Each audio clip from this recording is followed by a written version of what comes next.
What's up, ladies and gentlemen of YouTube? Welcome back to my channel, and today I am joined by my very good friend and excellent YouTuber, Arboks Den. Arbok runs a very cool business channel just like mine, if not a little better. Arbok, do you want to talk about your channel a little bit? Yeah, sure. So, hi guys, my name is Mitchell. I run the channel Arboks Den on YouTube. I'm sure Jebels will leave a link down below or somewhere. And yeah, we sort of do, in a sense, we do very similar things and very dissimilar things. So I am a Pokemon reseller. I buy and sell Pokemon cards, and I use the profits from that to fund my collecting for free. And we do it all over on my channel, and I show you the whole process. So thank you very much, Jebels, for having me on today. Absolutely. So today we're going to be talking about flipping Pokemon cards and how we started out and how we would recommend you guys to do it and what the best way we found is to do it, and the things we choose to avoid, the mistakes we made, all that kind of fun stuff. So what we're going to talk about first is how we started, and I'll just go out and say I spent very minimal money starting this, and I kind of started this without really realizing I'd started it. I had around, I think, $200 and we've both, Mitchell and I together, we found a supplier, and I went out and bought, I think it was something like 6 booster boxes maybe, and I opened one for myself and I sold the other 5, and realized that I could basically collect for free by buying one for myself and then selling off the rest and maybe making a little bit of profit here and there. And that's kind of like how I started. Finding a supplier is really important for me and really important for Mitchell too. But yeah, that's the way I started anyway. How did you start off?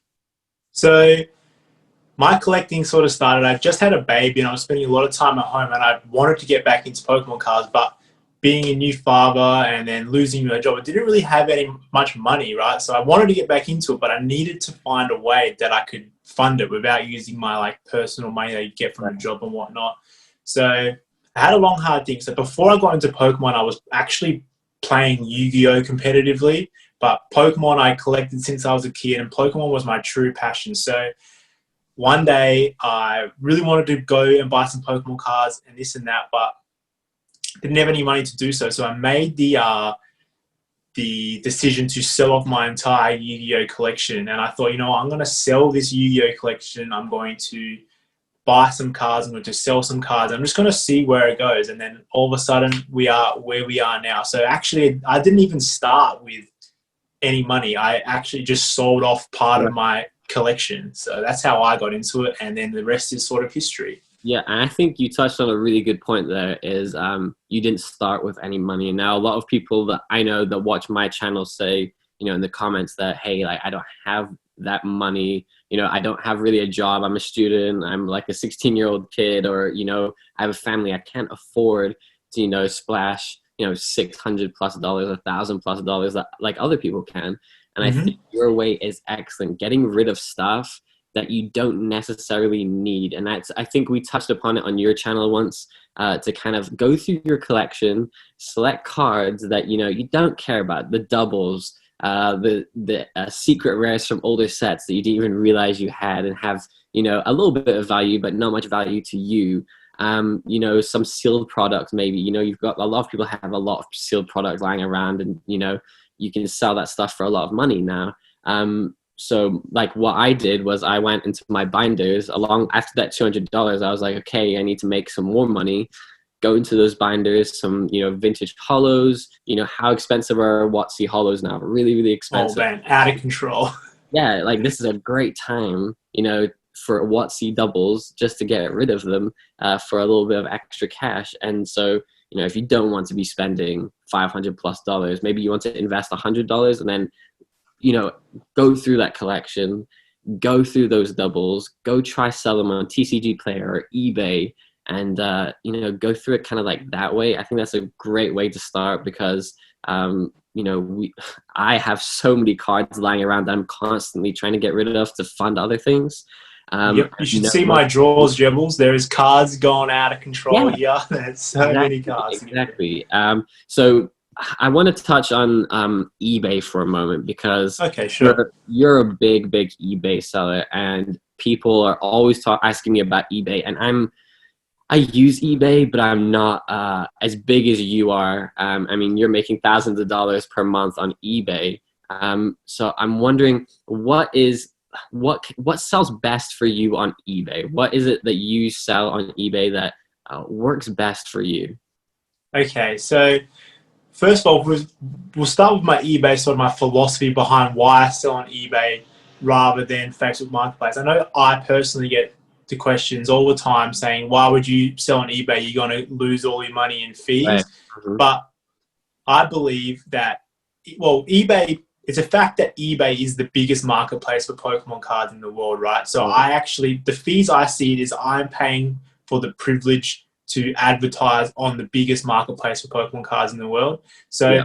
sort of the way my business is going. So I'll show you, for example, here, Jebels. This is probably some of my best sellers. I have stacks and stacks and stacks of the same promo cards, right? And I'm trying as we go along to try and build up a massive catalog of promo cards to sell on eBay. So Mhm. why I sell them on eBay is because say if I was to put them on Facebook Marketplace or something, I'm going to be having to list those, a new listing each day. And in Australia, the rules are on the Facebook groups, you have to put a timestamp proof of that it Right. is your Yeah. product, right? Yeah. Mhm. So for me to do that every second day with could be hundreds of cards would waste too much time. So that's why I go down the pathway of eBay and I list it once and I never have to list it again. All I have to do is change the quantity. So that's sort of my direction. Whereas some people may only have 5 or 6 cards, and then all of a sudden Facebook Marketplace does seem a bit more viable, right? So Mhm. that's just my personal philosophy and view behind it. But yeah. Yeah, that's really interesting. I do really agree with you that you are paying for the privilege of the biggest marketplace in the world, and I agree with that. And also, I put on my Instagram last night a question to people saying, "Do you still trust eBay sold listings as a marketplace for current prices?" Because we have shill bids now, we have fake bids now. We have people buying stuff but not paying for it. We just have fake listings altogether.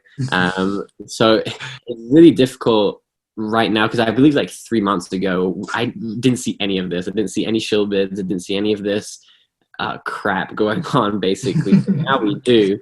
Do you still kind of have that trust feeling in eBay as a seller? Knowing that some people might be messing around with you, fake bidding, fake auctions, if you do any auctions.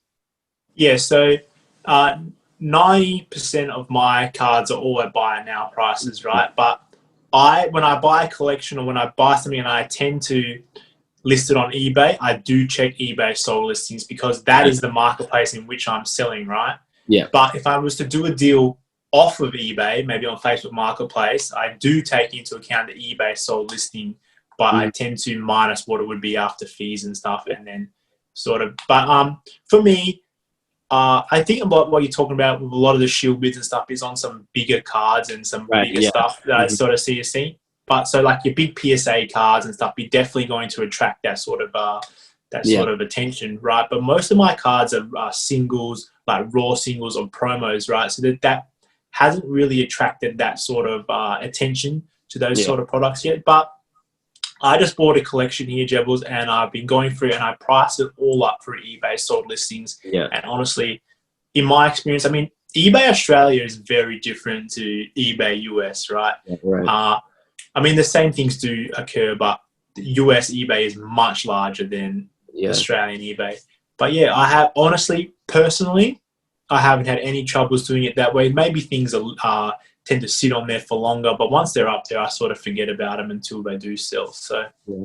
And just as an honestly, for me, no troubles yet. So Yeah, that's good. And just as an FYI to everyone that's watching, Arboks eBay store is so much bigger than mine. Everyone always asks for my eBay, and because as a seller, I don't really like eBay purely for the fee reasons. If I can sell on Instagram or Facebook, I'll do that first and foremost, and then if I'm struggling to sell, I go into eBay. So Arbok that's a has good way to go about it. a massive, massive shop with nearly 1,000 cards now. I've sold a whole bunch of stuff. So Yeah. I'm trying to get back up to 500 listings, but if we're talking about individual cards, who knows? But I think it's about roughly around 300 individual listings. So That's still a yeah, lot. So I'm trying to grow it. even if you live in the USA or the UK, Arbok does ship internationally, and I've bought off him many times, and it often, actually, almost 100% of the time, it's cheaper to buy from Arbok and ship them from Australia than being in the American or British market and buying in the American British market. So go have a look at his eBay store. It's absolutely fantastic. I use it a lot. What my favorite one was the Espeon and Umbreon hollows. Got minty hollows. Minty boys, yeah. Yeah, I'm sending them off to the PSA. They were so nice. What I might say, Jebels, before you keep going, is you might not use eBay because our sort of, although we started together, right? We both started together doing the same sort of thing. Yeah. We've sort of gone down our own pathways now, where you're more into your booster boxes and doing the sealed Japanese product. So it doesn't make as much sense for you to. That's it, baby. Yeah, but I got one of my own actually. Yeah, so it doesn't make as much sense for you to go down the eBay path where you may have an inventory of about 20 unique items, right? So you could probably manage to list that on Facebook Marketplace or whatever you do your listings with. Whereas for me, with my 300 things is way harder to do individually. So that's why I've gone through eBay, and it might not make as much sense for you to go through eBay. So, you got to see what your own personal requirements are.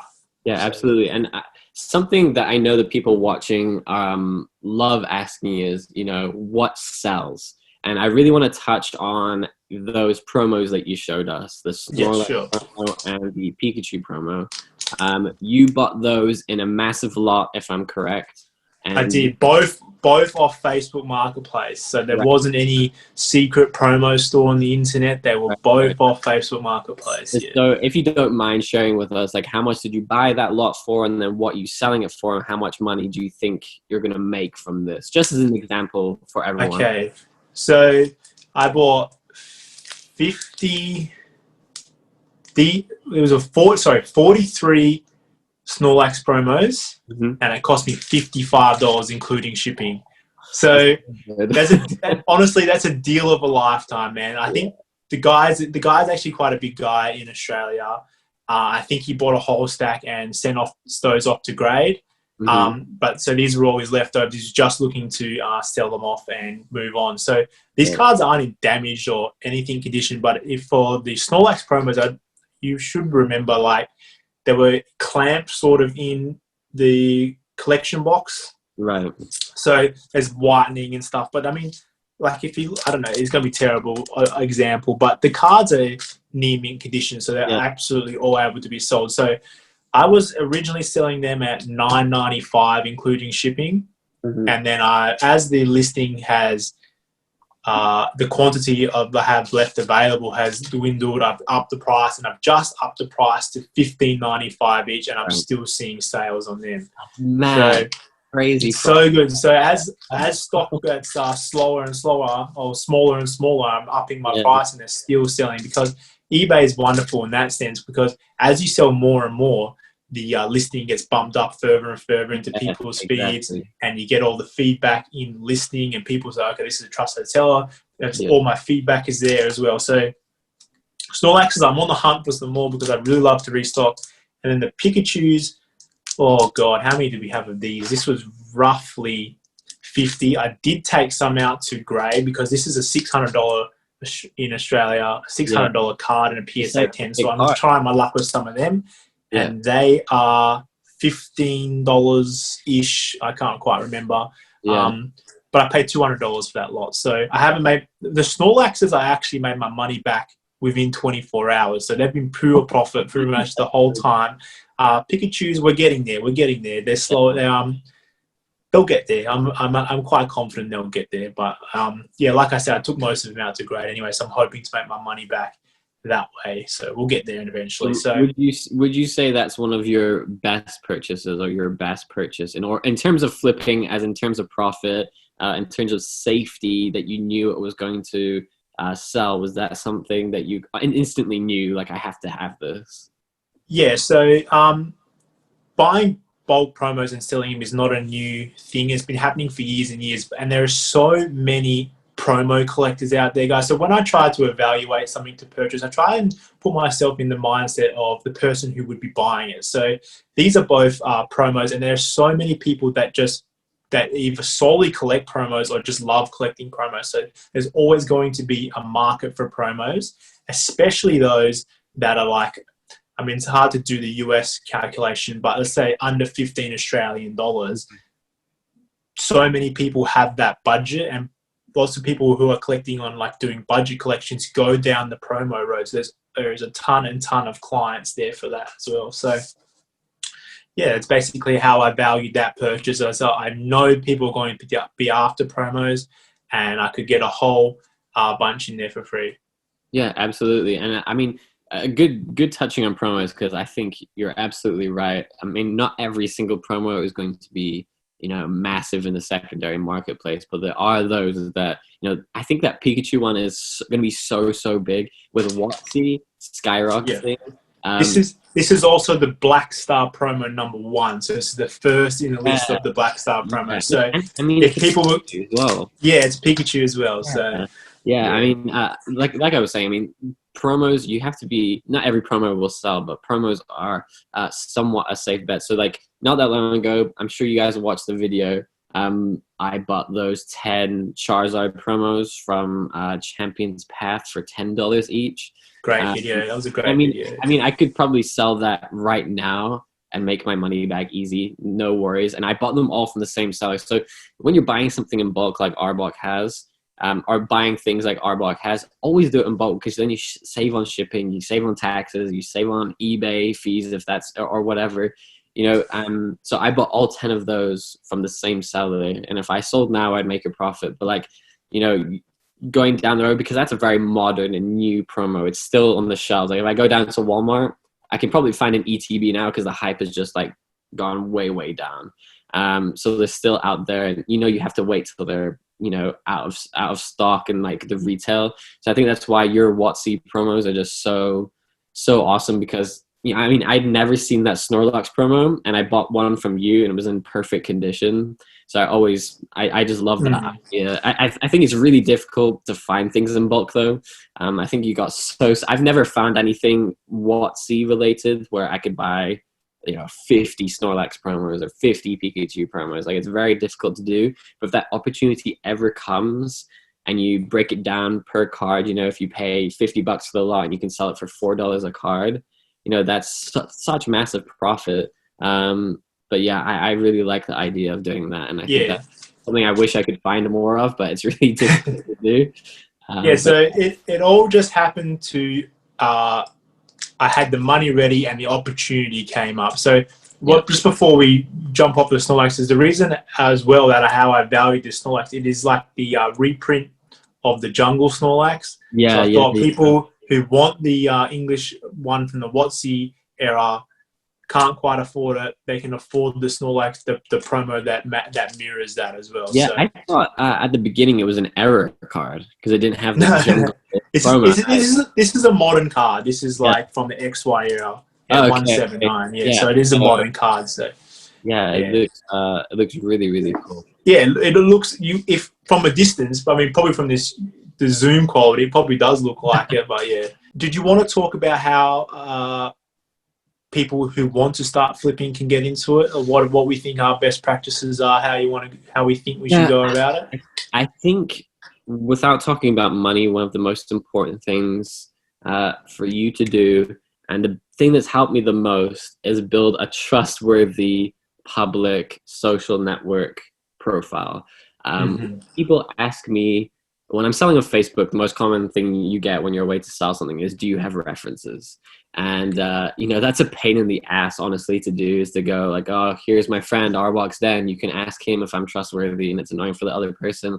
Now I can just say, hey, here's my handle on Instagram or YouTube. Go check me out. And they don't ask for, they don't need the references anymore. They ask for the references. I give them my social media profile, and they instantly know that, you know, I'm a trustworthy person. If anyone ever said, you know, PokeJebel or Daniel is a scammer, you know, that's me done for.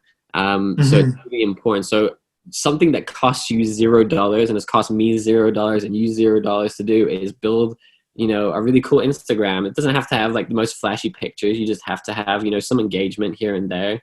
You know, YouTube's helped me out a lot now. And YouTube is probably the most difficult platform to grow on. Instagram is just a lot easier. So if you don't have an Instagram, you have to get an Instagram. You meet a lot of cool people there. And, you know, I think building a trustworthy profile is so, so important. Agreed. I mean, it makes things a lot easier. Even as a seller, sometimes, like, if someone messages me on an account that is like a fake picture and they have no photos, I get sus, or I get automatically sus. So I have a whole bunch of Neo Premium files up for sale at the moment, and someone messaged me and it was a fake name and no photos and it's like one follower, and I was immediately like sussed out. So social media is a great way, if not to just sell, just to meet fantastic collectors as well, guys. So what my suggestion would be before you get into buying and selling is to have a fundamental base of what you would like to collect. So for me, it is all back Japanese and PSA 8 to 10 of the original like holos. So that's mainly what I want to collect. So I now know one, where my profits are going. So I'm going to be spending my money on them, and then that limits everything else. I don't have to buy any stupid shit to distract me or anything. And that always also gives me a direction in what to buy and sell. So for me, all back Japanese is my favorite thing at the moment. So here's a card I bought off PokeJebel actually.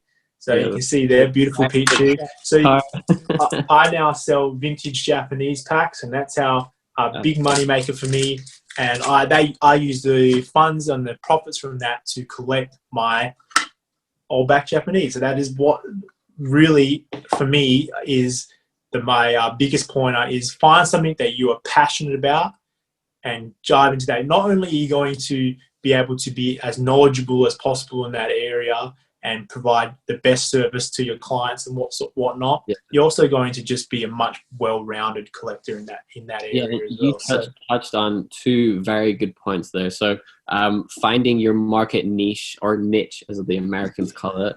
I think the market niche area is incredibly important. If you think that for 1 second you're going to be able to buy English booster boxes, Japanese booster boxes, Japanese... I learned that very quick, Jebels, that no matter how much money you have, you can't do it all. So it's impossible, because, you know, you need to be known for something. You are known as the guy to go to for Japanese vintage stuff. You know, a lot of people now just come to me about anything like Japanese, whether it's modern, vintage, like cards or not. Like everyone knows I don't do English. I just don't have anything English. I don't sell anything English unless it's like, I don't even remember the last time I sold anything English, unless it was probably like a single I pulled from like Darkness Ablaze. I just don't do it. So people need to know you for something. If you're just known, you know, it's really difficult to be known as the Pokemon guy, because there's so many big sellers, especially on the English side. You know, I don't know anyone who sells Korean stuff. Maybe someone wants to be the Korean guy. I don't know. Korean has a... I know someone. We know Jala. He loves his Korean stuff. I even have someone following me who's an Australian guy who only collects Korean. So there's every little possible corner that you can probably find. There is a market for it as well. Exactly. And the other point you touched on was knowledge.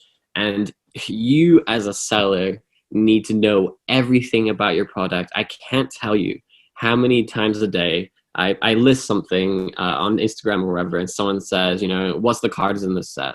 What's the English equivalent of this set? How much is the box price? You need to know the numbers, the Pokemon, the data. You need to know everything. If you're leaving the message to quickly go find out on the internet, you know, it kind of shows the buyer that you don't really know what you're talking about. And it's really easy to, like, you know, someone's seen the message and doesn't reply for 10 minutes and comes back.